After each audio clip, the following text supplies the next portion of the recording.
vous le savez peut-être ou peut-être pas, mais tous les trimestres, je reçois une box surprise de jeux de société. Pourquoi c'est surprise? Parce que je ne sais pas précisément quel jeu de société je vais retrouver dans ma boîte. J'ai pas les noms des jeux. Cependant, c'est surprise contrôlée étant donné que je choisis quand même la catégorie à laquelle appartient le jeu. Voilà, je peux choisir des catégories. Chaque catégorie contiendra 2 jeux. Et pour les jeux en eux-mêmes, il y a juste des règles qui respectent de leur côté. Évidemment, c'est un jeu qu'ils ont eux-mêmes testé. Donc c'est une entreprise de professionnels qui testent leurs jeux, ils les éprouvent parfois avant même leur sortie. Ce sont des jeux qui sont sortis dans le plus loin des cas 9 mois avant la box. Donc c'est forcément des jeux très récents. Et qui respectent malgré tout un certain budget.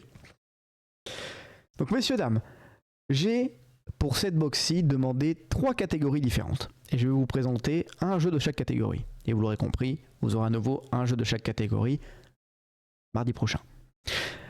Les 3 catégories, lesquelles sont-elles? Jeu d'ambiance.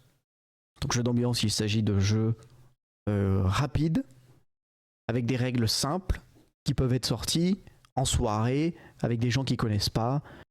Donc je disais, donc les jeux d'ambiance. Ensuite, deuxième catégorie de jeux, les jeux de stratégie. Donc les jeux de stratégie, là c'est des jeux qui demandent un peu plus de temps, ne serait-ce que pour y jouer, pour comprendre les règles, et qui ont des mécaniques qui nécessitent de se creuser un peu la tête. Mais c'est des jeux abordables, hein. On n'est pas dans ce qu'on appelle des jeux experts, qui eux demandent vraiment genre 2 heures pour lire le livret de règles, et 2 heures pour faire la partie. On n'est pas encore là-dessus, on est à mi-chemin.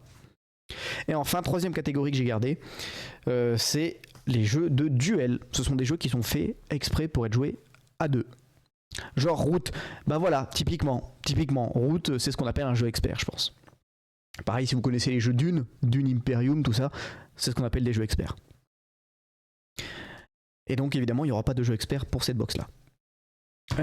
Tout simplement parce que je ne les demande pas. À chaque fois, dans la box, ils proposent d'en prendre un. C'est évidemment pas toi qui choisis, hein, mais ils en proposent un à chaque fois dans chaque box, mais je le prends pas. Donc messieurs, dames, je vais commencer par vous parler du jeu d'ambiance. Le premier jeu d'ambiance que je vous présente, c'est celui-ci. Fast Blast. Vous voyez, un petit escargot qui bave là. Alors, Fast Blast. Pour commencer la présentation du jeu, je vais vous lire ce qu'il y a écrit dans le magazine. Pour vous repérer déjà, pensez au Uno. Voilà. Alors, Fast Blast contient des cartes numérotées de 4 couleurs différentes, ainsi que des cartes numérotées spéciales à fond noir, les Fast Blast. En début de partie, chaque joueur reçoit 20 cartes face cachée, les mélange et les conserve en main, puis en découvre 4 faces visibles devant lui. Votre objectif est alors de vous en débarrasser le plus rapidement possible pour l'emporter. Vous pouvez librement défausser une des 4 cartes de votre zone de jeu, à condition qu'elle soit de la même couleur ou de la même valeur que la carte actuellement au centre de la table. Mais pour rappel, tout le monde joue en même temps, il faut donc être vif et rester vigilant. Dès que vous libérez un espace dans votre zone de jeu, vous devez immédiatement le remplir avec une nouvelle carte, en provenance de votre pioche personnelle, vous autorisant ainsi à jouer une nouvelle carte. Lorsque vous jouez une carte Fast Blast, vous bloquez immédiatement le jeu en posant votre main sur la défausse centrale. Vous obligez ainsi le joueur situé à autant de positions de vous que la valeur de votre carte à jouer soit une carte de la même valeur, soit une autre carte Fast Blast. S'il ne peut pas, il prend autant de cartes de pénalité que la valeur de votre carte. Voilà. C'est peut-être compliqué. Oh! Merci Nickstoff. Merci pour cet abonnement. Un plaisir. Et j'espère que tu porteras bien ton nouveau slip maintenant. Merci beaucoup. Donc, pour vous expliquer avec plus d'images, je vais vous parler de Uno. Tout simplement parce que c'est très proche du Uno. C'est un Uno mais où tout le monde joue en même temps un peu. Alors à quoi ça ressemble? Hop, ça va être très rapide. Les cartes de jeu, ça ressemble à ça. Vous voyez, c'est simple, hein, il y a une valeur, une couleur. Ok. Pour vous donner un autre exemple. Valeur, couleur. Donc, chacun démarre avec 20 cartes qu'on ne voit pas, sauf les 4 premières de ton paquet que tu mets devant toi. Et il y a une carte au milieu de la table. Et là, et tout le monde joue en même temps en fait. Et tu peux jouer ta carte si soit ta carte est de la même couleur, donc s'il y a une autre carte rose là par exemple, soit ta carte est de la même valeur, donc ça pourrait être un 0 mais pas rose. Dans ce cas-là, tu peux jouer ta carte au milieu. Ce qui fait que comme tout le monde joue en même temps, parfois tu peux vouloir jouer une carte et le temps de la jouer, bah, quelqu'un a déjà joué une autre carte qui fait que tu peux plus poser la tienne. Tu vois, genre il a changé de couleur ou il a changé le chiffre et ça t'emmerde. Et donc la subtilité de ce jeu, vous l'aurez compris, c'est ce qu'on appelle les cartes Fast Blast. C'est des cartes comme ça. Donc il y a un chiffre et un fond noir. Et donc à quoi ça sert ces cartes-là? Donc tu peux les poser, celle-là, que sur une carte de la même valeur. Il n'y a plus de notion de couleur sur ces cartes-là. Celle-là, tu peux la poser que sur un 4. Et donc, quand tu la poses, ça coupe le jeu. Et là, on commence à compter jusqu'à... là, en l'occurrence, ce serait 4. Mais vous voyez, ici, ce serait 3. En fait, on compte sur la valeur de la carte par rapport au joueur. Donc, si c'est moi qui pose la carte, le joueur à ma gauche va faire 1. Puis le joueur encore à gauche, 2. Le joueur encore à gauche, 3. Le joueur encore à gauche, 4. Et c'est sur cette dernière personne que ça s'arrête.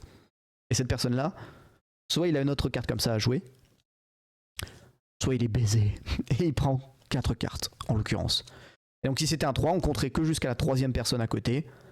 Et cette personne-là, si elle peut pas jouer, bah, elle se prendra un 3 dans la gueule. Subtilité, la table de joueurs, c'est un cercle. Ça revient sur toi. Donc si par exemple tu es à 4 joueurs et que tu poses un 4, le compte est vite fait. Ça te retombe dessus. Ça te retombe dessus. Et donc à toi de te démerder, tu peux te mettre tout seul dans la merde. Et donc voilà, le seul but de ce jeu finalement, c'est d'être le premier à ne plus avoir de cartes. Et donc j'y ai joué justement avec mes parents ce week-end. Parce que c'est le dernier jeu qui me restait à tester, tout simplement parce qu'on est obligé d'être au moins 3 pour y jouer. Et c'est très dynamique. Bonsoir Nagito, bonsoir. C'est un jeu qui est vraiment très dynamique. Ça va très vite. Tu te laisses parfois happer par la vitesse jusqu'à devenir spectateur de la table de jeu. Waouh. Tu dois vraiment être vif, et puis quand il y a un fast blast, des fois tu manges juste ton seum, quoi. Un nouveau jeu? Non, pas du tout Nagito. Là pour le moment je fais des présentations de jeux de société et ensuite je reprends Ace Attorney. Ça devrait pas durer longtemps, hein. Je pense qu'on en a pour une demi-heure max. Où je vois sur YouTube. Bonsoir Phoenix Wright sur YouTube. Est-ce que tu as regardé l'animé? Non, je n'ai pas regardé l'animé. Je n'ai pas regardé l'animé. Je ne joue qu'au jeu. C'est pour ça que je ne suis pas spoil. Donc pour en revenir sur les jeux de société. Donc voilà, ce jeu-là finalement c'est très très simple à jouer. Hein. La partie elle dure, voilà, c'est des parties de 10 minutes, hein, c'est parce que ça va très très vite. C'est très nerveux. C'est le jeu où les cartes sont tordues. Parfois tu peux te taper sur la main. C'est intense et c'est drôle. Quand même très drôle. Mais voilà, ce qui est bien avec ce jeu là, c'est que tu peux enchaîner les parties, ça va vraiment vite et par contre ça finit par t'épuiser. Donc ça messieurs dames, c'était le premier jeu d'ambiance que je vous recommande. Deuxième jeu, on va parler du jeu de duel. Donc pour rappel, jeux de duel, ce sont des jeux qui sont faits pour être joués à deux, pas plus. Le premier jeu de duel que je vais vous présenter, c'est celui-ci. Les architectes d'Amitis. Alors avant de vous en dire plus, je vais dire le petit résumé. N'ayez pas peur si ça parle chinois, je traduis juste après. Alors, prenez l'un de vos 4 pions architectes et posez-le sur l'une des 9 piles du plateau central. Saisissez alors la tuile au sommet de la pile et ajoutez-la à votre zone de jeu. Obtenez alors immédiatement les points offerts par le bâtiment posé. En posant votre tuile, il est possible que vous remplissiez un objectif personnel. Si c'est le cas, retournez votre objectif face cachée et vous marquerez des points en fin de partie. Enfin, si au moment de poser votre pion architecte, vous créez une ligne ou une diagonale de 3 de vos pions, alors vous choisissez une faveur du roi encore disponible. Ces faveurs vous offriront un scoring unique que vous comptabiliserez à l'issue du jeu. Je me rends compte qu'ils expliquent très mal. Donc laissez-moi vous réexpliquer. Les architectes d'Amatis, c'est quoi le but déjà ? C'est à la fin d'être le meilleur architecte du roi. Donc c'est un duel entre 2 personnes qui souhaitent être le meilleur architecte pour le roi. Donc pour le prouver, comment ils font ? On a chacun un plateau personnel de jeu qui ressemble à ça. Vous voyez, c'est du 3x3. Et au milieu, il y a également un plateau de 3x3.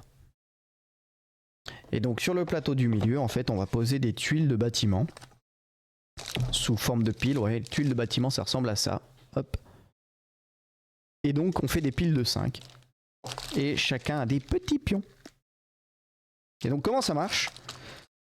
En gros, le but pour vous, c'est d'arriver sur votre plateau de 3 par 3 à scorer le plus de points possible par différents agencements de bâtiments. Voilà, il y a des bâtiments qui synergisent entre eux, il y a des bâtiments qui rapportent des points sous certaines conditions. Et il faut récupérer ces bâtiments-là, qui sont disponibles du coup sur ce plateau-là, sous forme de piles. Subtilité de ce jeu, il est possible d'empiler, vous voyez, parce que c'est très vite rempli un plateau de 3 par 3. Et en fait, vous pouvez faire disparaître un bâtiment en posant un autre par-dessus, ce qui fait que vous avez une notion de hauteur qui est intéressante.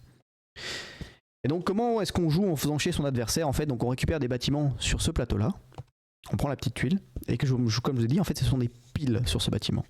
Donc quand vous prenez un bâtiment, un autre est révélé. Sauf qu'en fait, quand vous prenez un bâtiment, vous posez votre petit pion architecte sur la pile, ce qui bloque la pile, jusqu'à ce que vous retiriez le pion. Alors évidemment, vos pions ne sont pas illimités, vous en avez 4, ce qui fait que vous ne pouvez pas bloquer tout le plateau, sinon c'est trop simple. Mais du coup, vous pouvez faire chier votre adversaire en réfléchissant à quelle pile bloquer pour pas qu'il ait les bâtiments qui se cachent en dessous, pendant que vous êtes en train de construire la ville la plus opti possible. Et en plus, suivant le placement de vos architectes, en fait, ça fait un peu comme un morpion, vous avez vu, c'est du 3 par 3. Et bien si vous arrivez à aligner 3 architectes sur une ligne, une diagonale, une colonne, en fait, tu joues aussi au morpion quand tu joues à ce jeu, tu gagnes une faveur du roi. Et c'est un bonus de scoring qui s'applique à la fin de ta partie. Donc c'est peut-être un peu chinois, mais c'est normal. Je fais exprès de rester assez abstrait dans les concepts. Ce qui est intéressant surtout, c'est que vous captiez qu'il y ait des mécaniques de jeu, qu'il y a un but assez facile à comprendre. Après, sur comment est-ce qu'on gagne des points, je ne vais pas vous rentrer dans les détails avec ça. Ce qui est intéressant pour ce jeu-là, déjà, c'est que c'est assez simple à comprendre. Quand on lit les règles, évidemment. Ça se joue assez vite. Ce sont des parties de... Ils disent ici une demi-heure. En vrai, ça va un peu plus vite que ça, je trouve. Tes parties sont assez uniques parce qu'en fait, tu peux choisir ta manière de scorer à chaque partie, suivant si tu arrives à faire des faveurs du roi, qui arrive à les faire en premier. Et ça permet de jouer contre quelqu'un d'autre. T'as un petit peu de stratégie dans les piles que tu bloques par rapport à l'autre, et en même temps t'es un petit peu dans ton coin aussi parce que tu fais ta propre ville. Et voilà, c'est intéressant, tu te creuses la tête, mais pas tant que ça non plus en vrai. C'est assez tranquille. Et en tant que jeu de duel, franchement, ça change, c'est sympa. C'est sympa. Maintenant, c'est un très bon jeu, évidemment. Mais mon jeu de duel préféré, je vous en parle la semaine prochaine, messieurs, dames. Parce que lui, déjà, quand je l'ai vu dans la boîte de jeu, enfin dans la boîte, dans la box de jeux de société, j'ai vu le décoring de la boîte. J'ai fait, ce sera celui-là mon jeu préféré. ça n'a pas loupé. Mais ça, je vous en parle la semaine prochaine. Et donc, je vais finir avec le 3e jeu de la boîte pour ce soir. Donc, cette fois, on va aller dans la catégorie stratégie. Donc, on grimpe encore d'un niveau de difficulté par rapport aux architectes d'Amitis. Et donc, messieurs, dames, je vais vous parler d'un jeu qui est très très joli. Je vais vous parler de Inori.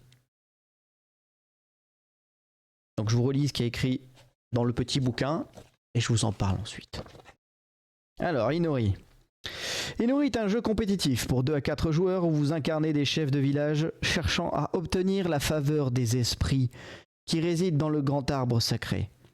Le but est de construire des hôtels et de faire des offrandes pour accumuler des jetons faveur et marquer des points. La partie se déroule en 4 saisons, chaque saison étant constituée de plusieurs tours où chaque joueur joue successivement à chaque tour. Vous devez choisir l'une des 2 actions, poser un pion offrande sur une carte ou poser un pion offrande dans le grand arbre. Chacune de ces actions vous permettra de bénéficier de bonus spécifiques à l'emplacement choisi. Et je lis, ouais, globalement il raconte beaucoup de choses, mais je vais pas vous embêter avec ça. Je vais plutôt vous expliquer. Déjà, quand je vous montre ce qu'il y a dans la boîte de jeu, je trouve que c'est un peu plus visuel. Le but du jeu, en fait, donc, c'est de gagner les faveurs des esprits. C'est celui qui a le plus de faveurs d'esprit à la fin de la partie. Et donc ça se joue en 4 saisons. Et donc, hop, déjà je vous montre le plateau de jeu. En vrai, tout est beau dans ce jeu. Vous voyez ? Ici, vous avez un grand arbre. Non, je pointe mal. Ici, vous avez un grand arbre. Et à côté, vous avez des emplacements de plateaux. Ça peut être très visuel comme ça. Je suis un peu une merde. Pas grave, ça va bien se passer. Et donc, en fait, le but du jeu, c'est de faire des offrandes aux esprits de la nature. Il y a plusieurs types d'énergie. C'est un petit peu comme les maîtres avatars, maîtres de l'air, vous voyez. Il y a le feu, il y a l'eau, il y a la terre, il y a voilà, il y a l'énergie, il y a des trucs comme ça. Vous faites des offrandes et à la fin, on comptabilise les points que vous avez obtenus dans les différentes offrandes et c'est celui qui a été le plus généreux avec les différents esprits qui gagne la partie. Alors, pour vous montrer pourquoi je trouve que ce jeu est très très beau. Vous voyez, hop, ça ce sont les dos de cartes. Très joli déjà je trouve. Et si je vous montre de face, hop, c'est donc les différents esprits auxquels vous pouvez faire des offrandes. Vous voyez, l'esprit de l'eau, là c'est l'esprit de l'obscurité, là j'en sais rien, c'est l'esprit des cailloux. Voilà. C'est très très très beau. Et donc en fait, voilà, à chaque saison, vous avez de plus en plus de possibilités pour faire vos offrandes. Il faut être très stratégique parce qu'il y a un nombre limité d'emplacements d'offrandes par esprit, ce qui fait que si ton adversaire commence à en monopoliser une, bah t'es baisé. Donc il faut en même temps être un peu partout parce que si tu négliges un esprit bah, et que ton adversaire, lui, il le met bien, il y a de grandes chances qu'il t'attrape à la fin. Et en même temps, c'est intéressant de se spécialiser quelque part parce que si tu es très bon dans un type d'esprit qu'à la fin il vaut beaucoup de points, bah, tu peux aussi gagner comme ça. Donc c'est quand même très poussé sur la réflexion ce jeu-là. Là pour le coup, tu es vraiment dans un jeu d'adversité, hein, ça se joue jusqu'à 4 joueurs. Tu as vraiment une notion d'adversité, tu dois battre ton adversaire, tu peux pas te contenter d'agir selon tes plans, tu dois t'adapter à ce que ton adversaire fait. Et il y a évidemment des petites subtilités dans le jeu qui te permettent d'échanger des offrandes avec ton adversaire, des trucs comme ça, pour le forcer à échanger, pour toujours mettre un peu plus de piment dans la partie. Donc ça c'est vraiment un jeu d'adversité. Là où les architectes d'Amitis, tu peux gêner ton adversaire, mais ça reste assez subtil. Là dans Inori, c'est la guerre. C'est la guerre, tu dois aller fracasser la personne en face. Donc vraiment c'est un jeu qui est très très joli déjà, très très très beau. C'est agréable d'y jouer. Pour ceux qui ont vu la vidéo qui est sortie il y a pas longtemps, ou qui étaient déjà là sur le stream où je présentais les jeux du dernier trimestre, ça me fait penser un peu à Bambou. C'est mignon dans le plateau, dans le visuel, et par contre derrière t'as des attaques bien vénères, tu dois réfléchir stratégiquement. Les règles sont pas compliquées à comprendre, encore une fois, de votre point de vue c'est sûrement assez abstrait. Tu te penches sur les règles une petite demi-heure, après t'es chaud, tu fais une petite partie de chauffe pour que tout le monde les comprenne bien, et tu rentres dans des stratégies. Donc en vrai voilà, c'est un jeu encore une fois que je recommande. C'est très bien comme jeu, comme je le disais pour Bambou d'ailleurs. C'est le genre de jeu qui est très sympa pour commencer à mettre un pied dans les jeux avec des règles un petit peu subtiles, qui te demandent de la réflexion, sans pour autant avoir à être ingénieur à la NASA. Et dans un cadre qui est vraiment tout pipou, quoi. C'est tout mignon, c'est tout pipou, visuellement ça attire l'œil, quoi. Nous allons donc pouvoir commencer, messieurs dames, avec le premier jeu de cette seconde partie. Premier jeu qui sera du coup le second jeu d'ambiance. J'ai nommé, messieurs dames, Spot ou encore. Spot ou encore. C'est un jeu d'ambiance qui se joue avec des dés, beaucoup de dés. Tous les dés sont fournis, ne vous en faites pas. Je vais commencer par vous lire ce qui est écrit sur le papier. Et ensuite, je vous en parle par rapport à mon expérience personnelle.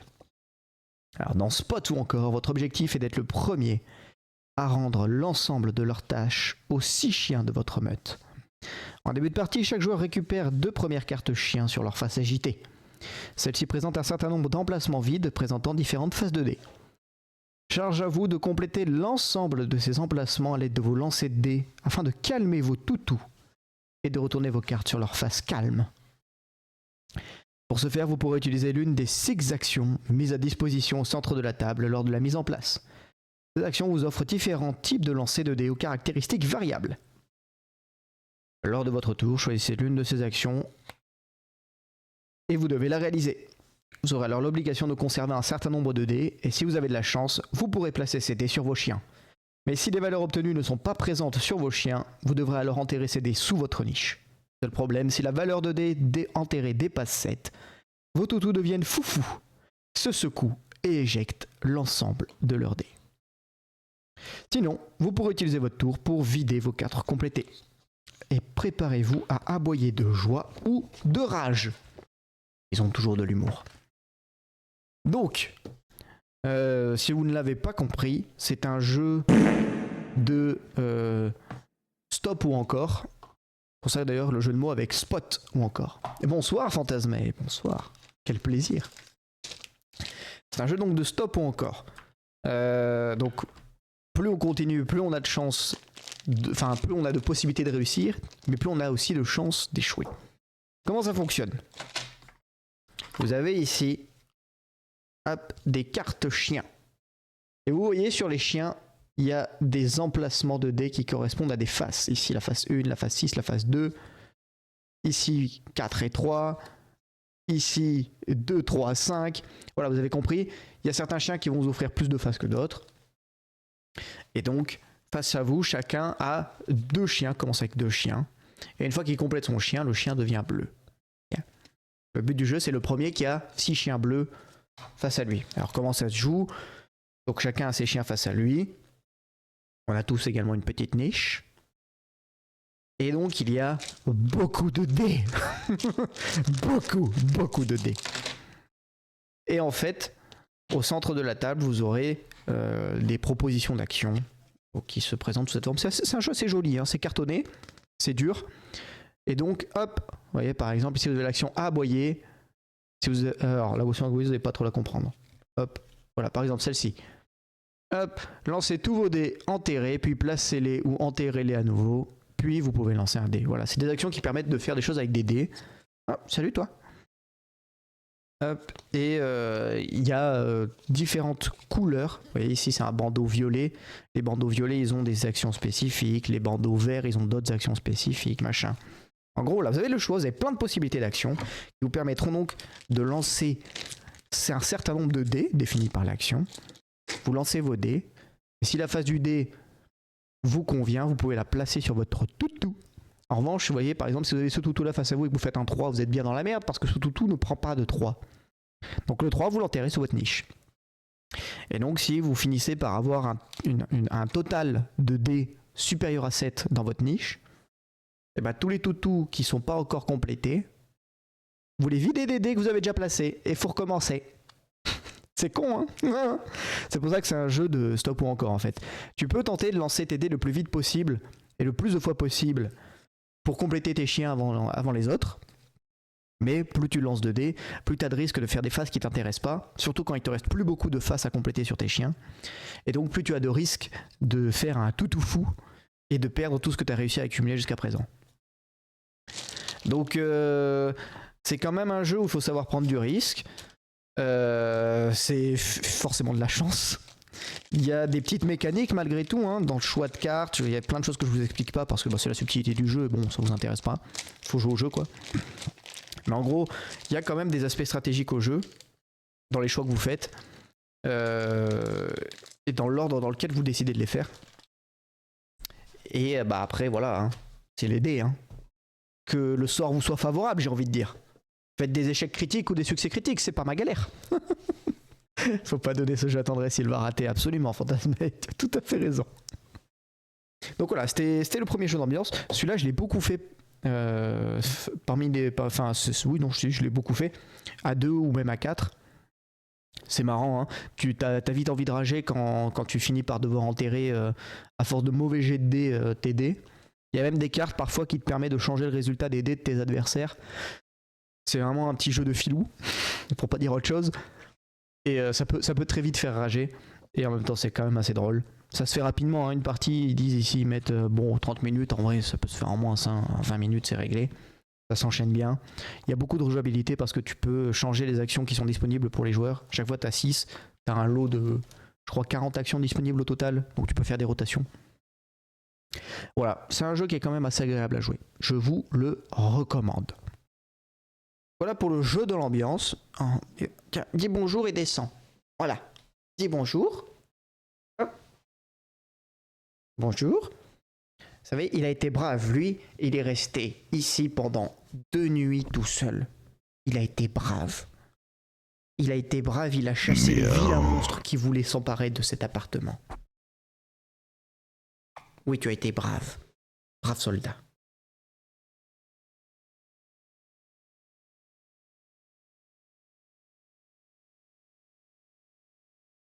Donc, maintenant, laissez-moi vous parler du jeu de stratégie. Je vous garde le meilleur pour la fin.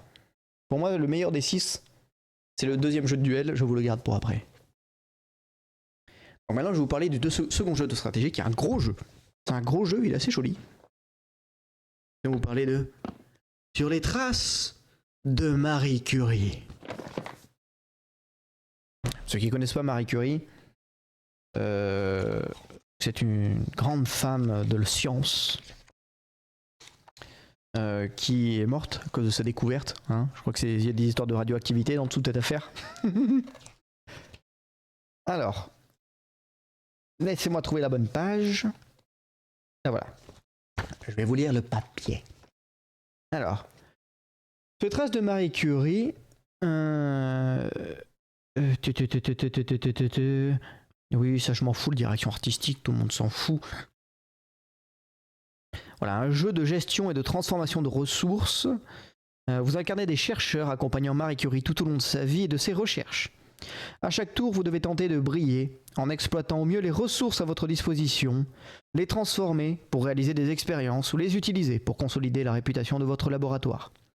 Une tour à cubes chaotique vous mettra à disposition les ressources exploitables que vous devez utiliser au mieux pour compléter vos objectifs. Le tout sans oublier de rédiger votre thèse, bien évidemment. Ces ressources vous permettront soit de réaliser des couples d'expériences, soit d'ajouter une nouvelle activité à votre laboratoire.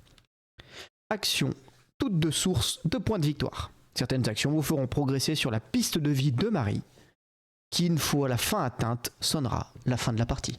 Alors c'est assez succinct comme description, mais finalement c'est pas si mal. Donc c'est un jeu qui demande beaucoup de réflexion pour le coup, celui-là. Pas forcément pour comprendre comment y jouer, mais pour comprendre comment gagner. Les points de victoire se gagnent non pas par dizaines, mais par unité. Hein. Très vite, un point de victoire peut faire la différence. Et donc, pour vous montrer vite fait, ce qui pour moi fait tout le sel de ce jeu. Hop. Hop. Ah, fuck. How does it work? Comme ça. Non. Non. Oh là là. Oh là là là là là là. Ah ok, c'est bon, je l'ai. C'est bon, je l'ai. C'est bon, je l'ai. Ok, vous voyez, c'est ça. Bon là, je l'ai pas emboîté à fond volontairement. Ça, c'est ce qu'on appelle la tour chaotique. Ok, vous y insérez des petits cubes. Hop, laissez-moi trouver les petits cubes. Voici les petits cubes. Et donc vous voyez, il y a des couleurs de cubes différents. Donc vous avez ces différents types de ressources plus ou moins rares. Hein. Vous avez le radium, l'uranium et un genre de charbon, je crois. Et donc en fait, à chaque tour, vous avez le droit d'insérer des ressources dans la tour, au début de votre tour. Vous les mettez en haut, vous les jetez dans la tour. Hop. Et en fait, vous voyez, par exemple, là j'en ai mis 4. Il n'y en a qu'une qui est retombée dans ma main. Parce qu'en fait, c'est le but de la tour chaotique. Il y a des trucs au milieu de la tour qui font que certains cubes vont être retenus et pas d'autres. Voilà, vous voyez, si je secoue, les autres sont tombés.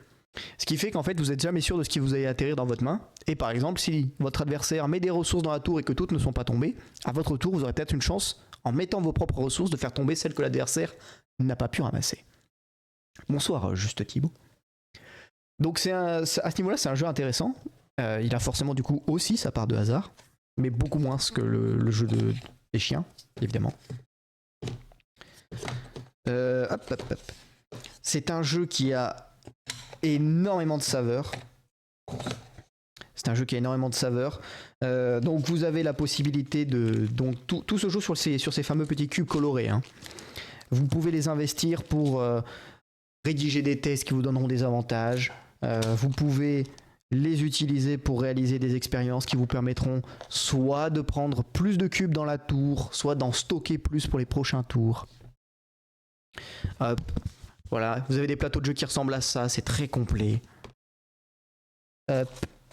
Qu'est-ce que je peux vous montrer d'autre? Vous avez le plateau principal également qui est assez joli. Hop, voilà. C'est la ligne de vie de Marie Curie. Donc voilà, pour ce que je peux vous dire sur ce jeu. C'est compliqué de l'expliquer parce qu'en fait tout est dans la subtilité des règles. Hein. Vous gagnez des points de victoire, c'est un jeu en compétition. Hein. Vous jouez contre vos adversaires, ça se joue jusqu'à 4 joueurs. c'est pas coopératif. Voilà, c'est le premier qui réussit à réussir le plus d'expérience, à mieux transformer ses ressources, à compléter ses objectifs personnels. Voilà, il y a plusieurs façons de faire pour gagner. Pour le moment, j'ai évidemment pas le temps de toutes les tester. Mais voilà, ça fait un peu penser à ceux qui connaissent peut-être sur les traces de Darwin. C'est le même éditeur de jeu. Et donc ils l'ont peaufiné. Donc si vous êtes déjà fan du jeu sur les traces de Darwin, hein, je pense que ce jeu-là saura vous contenter de la même façon. Et bonsoir Nix, bonsoir. Tu comptes faire un jour des fan games Danganronpa? Alors, pour se faire contexte, du coup, je vais te répondre, malgré tout. Peut-être.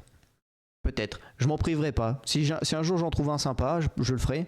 Après, c'était une volonté de ma part également de me détacher un peu de Danganronpa pour vous amener aussi sur d'autres jeux, vous montrer d'autres choses. Et moi aussi, pour que je puisse faire d'autres jeux, tout simplement. Mais ouais, je suis pas contre les fangames, ouais, tout à fait. S'il y en a qui sont bien faits, qui sont sympas, et qui demandent pas 100 heures, bien sûr. Mais bon, pour le moment, en tout cas, je sais ce que je dois faire. Voilà, il y a quelques jeux déjà qui tapent à la porte. Alors, putain, je suis déjà en train d'ouvrir la boîte du deuxième jeu, je voulais pas montrer. Laissez-moi donc, messieurs, dames, vous parler de ce troisième et dernier jeu de la soirée. Celui qui, pour moi, mérite toute votre attention. Et je ne suis pas biaisé. Avant que vous puissiez dire, je ne suis pas biaisé. Laissez-moi vous parler du jeu. Le duel pour la terre du milieu. Je vous laisse admirer un petit peu cette boîte. Elle mérite toute votre attention. Admirez-la bien, imprimez-la dans votre tête. Donc, c'est un jeu évidemment inspiré du Seigneur des Anneaux, mais avant toute chose, c'est un dérivé du fameux jeu à succès Seven Wonders, et ici donc de sa version Duel. Si vous connaissez Seven Wonders, ce sera pour vous beaucoup plus facile de comprendre ce qui se passe dans ce jeu-là. Et si vous ne connaissez pas Seven Wonders, on s'accroche un petit peu, quoi. Donc, je vais lire le papel. Que dit le papel? Alors. Alors, entre la communauté de l'anneau et les forces de Sauron, une pyramide de cartes. Un plateau des terres du milieu représentant ces différentes régions, une rivière de grandes tuiles au lieu, et une piste partant de la comté jusqu'au Mordor. À votre tour, choisissez une carte et placez-la devant vous en payant éventuellement son coût. Alternativement, vous pouvez prendre le contrôle d'une tuile au lieu. Ces tuiles nécessitent de nombreux points de compétence mais offrent généralement de belles capacités spéciales. En plus de vous offrir de l'or et des points de compétence, certaines cartes vous permettent de déplacer votre personnage sur la piste de l'anneau. Frodon cherche à atteindre le Mordor, tandis que le Nazgûl pourchasse Frodon. Vous pouvez également placer des unités militaires sur le plateau, ou bien acquérir le soutien des différents peuples de la Terre du Milieu. Accomplir la quête de l'anneau, conquérir totalement la Terre du Milieu, ou réussir à s'allier avec l'ensemble des 6 peuples, déclenche la victoire de l'un des deux camps. Donc ça, messieurs, dames, c'est un dérivé de Seven Wonders, comme je disais, mais qui a su intégrer l'univers du Seigneur des Anneaux dans ses mécaniques de jeu. Ce n'est pas un simple skin, ce n'est pas un coloris de cartes. Non, il y a un véritable sens au fait que ce soit Seigneur des Anneaux. C'est pas juste on a mis Seigneur des Anneaux parce que on a mis Gollum sur 2 cartes. Non. Donc vous avez plein d'éléments de jeu. Vous avez par exemple ce petit plateau qui représente les différentes régions de la Terre du Milieu. Vous avez ici ce qu'ils appellent des tuiles hauts lieux. Donc ce sont des lieux célèbres de la saga qui, en effet, comme il est dit dans la règle, procurent différents avantages et qui coûtent très cher. Vous avez, ici ce qu'ils ont appelé, vous verrez pas très bien de toute façon, la piste de l'anneau. Ici j'en ai qu'un morceau.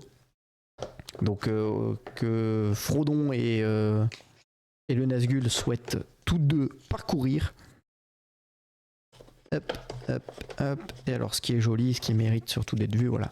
Vous avez plein de petites cartes comme ça, vous voyez ici il y a Gollum, évidemment, qu'est-ce que ce serait sans Gollum? Vous avez des Mumankil, vous avez ici des troupes d'orques. Bon, vous voyez, Toutes les cartes sont inspirées de la Terre du Milieu, c'est magnifique. Et alors, comment ça marche ce jeu? C'est un jeu qui se joue en 3 aires de temps, donc vous l'aurez compris, c'est du duel, vous affrontez quelqu'un, quelqu'un incarne la communauté, donc le bien, et l'adversaire incarne le mal, Sauron. Chacun a les mêmes conditions de victoire, à savoir atteindre en premier l'objectif de la quête du milieu, donc si c'est pour Frodon, c'est atteindre l'anneau, si c'est pour le Nazgûl, c'est rattraper Frodon. Vous pouvez également donc vous allier avec les 6 peuples de la Terre du Milieu, donc il y a des cartes en fait que vous pouvez piocher qui permettent de vous allier à certains peuples. Et si vous êtes le premier à vous allier à tous les peuples, vous remportez la partie. Et enfin, vous l'avez vu sur ce petit plateau, vous avez des régions, et en fait, je ne les ai pas sortis, mais il y a des pièces de troupes également. Et vous avez des cartes qui vous permettent de placer des troupes sur certaines régions. Donc il y a aussi une notion de guerre, hein. Vous faites la guerre. Si vous êtes 2 à mettre les troupes sur le même pays, bah vous faites la guerre, vous faites la vraie bataille. Et donc si vous êtes le premier à conquérir toutes les régions, vous gagnez. Donc c'est du Seven Wonders, hein. Il y a des cartes de différents types, vous avez des cartes donc de factions pour vous allier, vous avez des cartes de combat pour conquérir des régions, vous avez des cartes de ressources pour acheter d'autres cartes. Vous avez des cartes du coup qui vous permettent d'avancer sur la quête de l'anneau. C'est à vous vraiment de choisir quelle carte vous souhaitez privilégier, quelles conditions de victoire vous souhaitez accomplir, et à surveiller aussi par rapport à ce que fait votre adversaire, comment vous adapter, ne pas le laisser avancer tout seul dans sa condition de victoire, parce qu'après vous allez finir baisé. C'est assez intéressant comme jeu, hein, que tu joues le bien ou le mal, de toute façon, c'est à peu près la même chose. C'est juste une question de skin, là pour le coup, oui. Mais j'ai vraiment beaucoup aimé ce jeu, au-delà du fait que ce soit du Seigneur des Anneaux et que je sois un immense fan. C'est pour moi déjà de base un très bon jeu, Seven Wonders. C'est un très bon jeu de réflexion. Ça se fait, les parties ici mettent 30 minutes, ouais, c'est à peu près ça.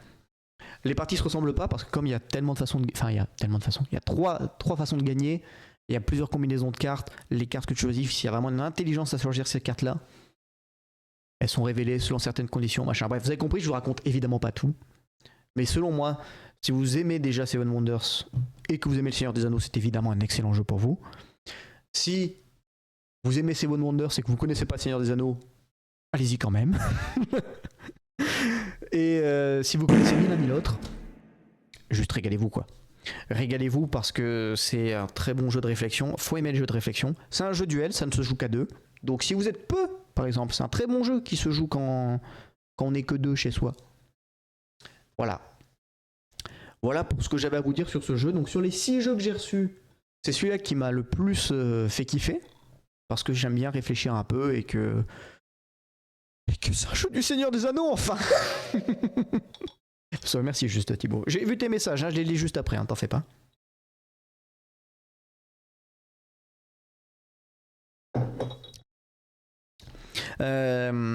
Donc voilà, c'est un des jeux que j'ai préféré sur les 6. Après, très honnêtement, pour le coup, les 6 jeux que je vous ai présentés, je les ai tous beaucoup aimés. Les jeux d'ambiance, ils proposent 2 choses différentes. C'est des jeux qui se jouent bien, toujours pareil, ça s'apprend facilement. Ça se joue bien avec des gens qui sont novices. Les 2 jeux de stratégie sont très beaux dans leur carte, très beaux dans leur visuel. Ils sont des mécaniques intéressantes, bien différenciantes. Et les 2 jeux de duel, pareil, des mécaniques très différenciantes. J'ai évidemment une préférence pour celui du Seigneur des Anneaux, mais celui sur les pyramides, un cas là, avec le jeu d'architecte, il est quand même sympa aussi. C'est des mécaniques que j'avais pas encore eu l'occasion d'apprécier. Donc encore une fois, je suis très satisfait de cette boîte.